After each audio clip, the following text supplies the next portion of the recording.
Hello friends and welcome to AstatorTV. In today's video, we are reviewing the replay of a 1v1 ranked game. On the left side of the map, with the red units, we have the Gray Ghost. I do not think I've seen him play before, but I do know that he's been playing warselection for many years. And he is facing on the right side of the map, with the lime green color. It is the legendary XFactorLive. He is one of the best warselection players in the world, if not the best. I know that he has been taking a break from warselection recently, but he's back! And he is quickly climbing the ranks of the ladder already. I do not know if he is rusty or not. So this map, it seems to be a very nice map with a stone deposit and an average amount of wood just behind the starting location of both players. However, the closest metal deposits are much further. There is one iron deposit over here and one copper deposit over there. The two starting locations are connected by only two pathways that go through shallow water. There's quite a large number of fish around here, but it does not look like there is an easy spot to place a nearby warehouse. So we have XFactorLive deciding to not select the first shoes for now. Same decision for Gray Ghost, no first shoes yet. The scouts are exploring, so this is, I guess, the first scout. If I switch here, yes, this is the first scout from Gray Ghost. XFactorLive deciding to use 3 scouts. He really wants to make sure that he's going to spot any potential offensive bulwarks or proxy fight pits from his opponent. So he's playing very safe with 3 scouts. And now he's researching the first shoe upgrade. Let's speed the replay a little bit. So he's found the base of Gray Ghost. Gray Ghost is just crossing the map for the first time, but he is heading in the right direction to discover the base of XFactor.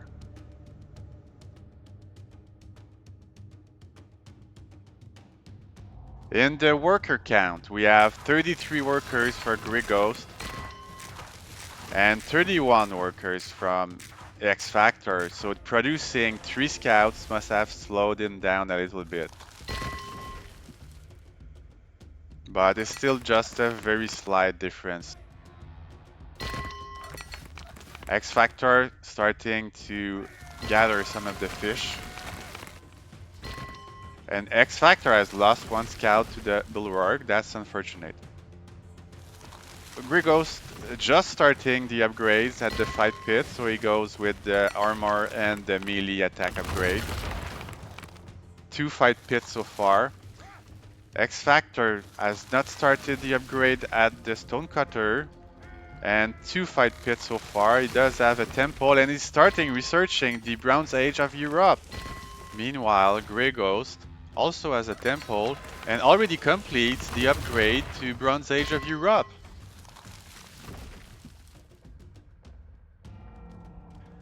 He decided to stop at 2 fight pits. He has produced a small number of warriors, while his melee attack upgrade is still in progress. XFactorLive has also decided to produce warriors, but a lot more fight pits, so he has 3, 4, 5, 6, 7 fight pits, but no Stone Age unit upgrade. He has now reached Bronze Age of Europe, and he is starting the population upgrade immediately.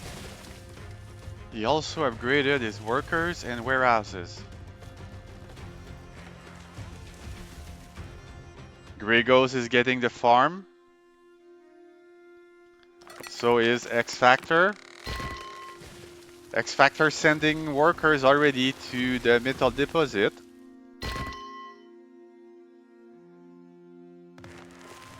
Gray Ghost with 9 warriors in his base right now. He stopped the production in fight pits to save food to upgrade the workers in the expensive transition to European Bronze Age. X-Factor is starting to gather metal at the undefended forward mining camp. His small army of warriors is sitting at the front of his base.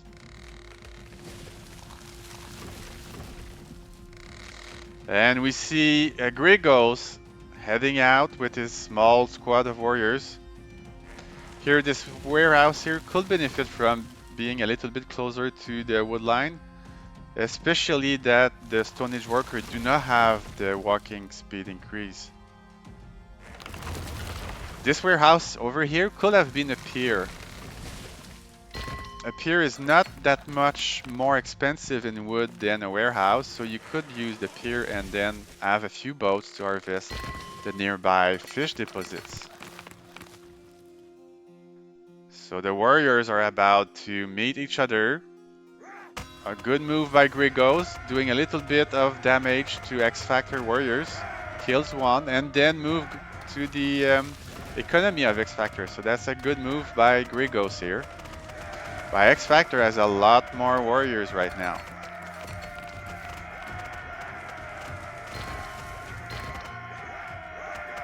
He does have the forge. Starting to upgrade the fight pits into barracks. Starting with the banded bow upgrade. And the balanced spear upgrade for the spearman attack speed. And he's upgrading those warriors. So those warriors did not have any upgrades. So he prefers to have the spearman instead. Here this is unfortunate that some units are stuck between the building and the forest. And now we have a nice amount of spearmen from Gray Ghost. So that's 22 spearmen and a lot more on the way. X-Factor is on the way. Is going in a single line toward Gray Ghost. And Gray Ghost intercepts the troops of X-Factor, and it's actually a disaster for X-Factor. His troop being on this single file. And now Gray Ghost's army is free to move toward X-Factor's base. And there is a very exposed mining camp here to the north.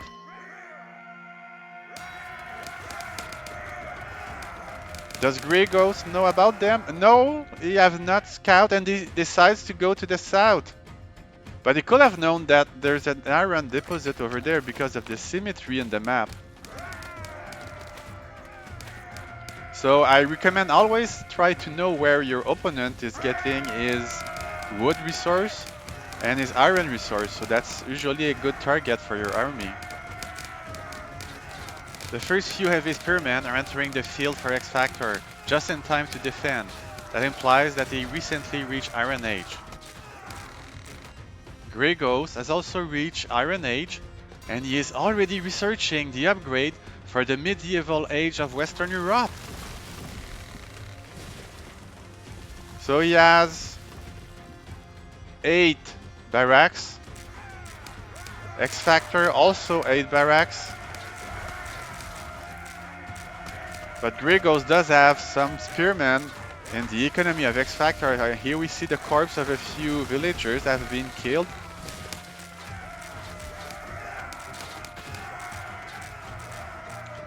X-Factor starting the research of the medieval age of East Europe. So we have a fight between Europe and Europe, which is a little bit unusual given the current state of the ladder. X-Factor having to hide his worker in the towers. And Gray Ghost is reaching early medieval age. So let's take the time to have a count of the workers. So Gray Ghost at 63 workers. And we can see from the chart here that it's very close with XFactorLive. Actually, no, XFactorLive just lost a bunch of workers, so he's down. He's back to 53 workers now. So a slight advantage for Gray Ghost, as well as advantage in research, but XFactor has a large army of heavy spearmen going to the base of Gray Ghost, and Gray Ghost doesn't have many units. At the same time, Gray Ghost is using his offensive army to continue to hit the economy of XFactor. Several workers were forced out of the food. XFactor does have some heavy spearmen to take care of the raid of Gray Ghost, which has been hurting his economy. Gray Ghost having to hide his workers inside the very strong Western Europe guard towers.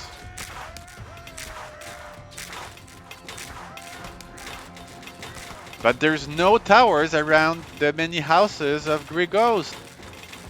So the heavy spearmen with a very quick attack speed of 0.6 with the upgrade are going to destroy those Bronze Age houses.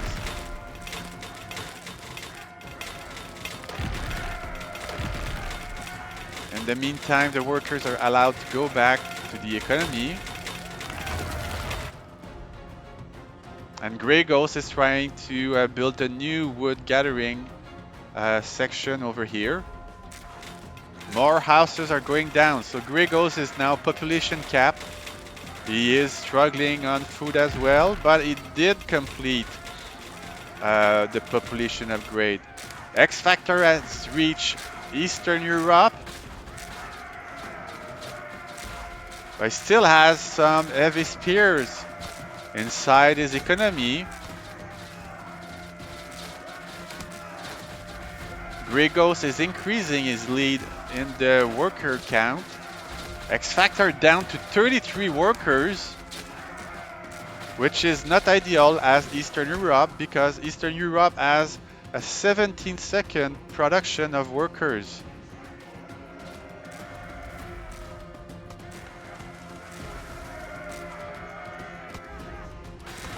More heavy spearmen on the way, chasing workers away from the wood. But XFactor is doing a lot of damage to the base of Gray Ghost. Gray Ghost severely population capped, down to just 27 available population. And those heavy spearmen seems like nothing will stop them now that the production is halted at all of the barracks of Gray Ghost. Gray Ghost is deciding to rebuild the forge over here. That's a large number of workers. Did XFactor previously scout this location, and does he know Gray Ghost is hiding there? Yes, he does see it. XFactor does see the location hidden in the south side of the map that Gray Ghost has been developing recently, and he's heading that way with the heavy spear. And he's sending a lot more heavy spears also. But Gray Ghost still has a lot of heavy spearmen in the base of XFactor. He's killing more workers. Here, oh, that's also a massacre of villagers. XFactor killing more and more workers from Gray Ghost, but Gray Ghost is running. So these heavy spears have the same speed as the workers, so they will be able to run away. But Gray Ghost has to give up this base now. The spearmen are going toward Gray Ghost base. Still no production because he's not rebuilt the houses yet. He does have a good amount of wood. He needs to start rebuilding houses. He does have a good amount of food also. The workers are reaching the safety of the medieval guardian towers in XFactor base. Where are the workers? XFactor back to 11 workers. That's a disaster for his economy. But what? GG right now. X-Factor only has 11 workers and it doesn't have any food.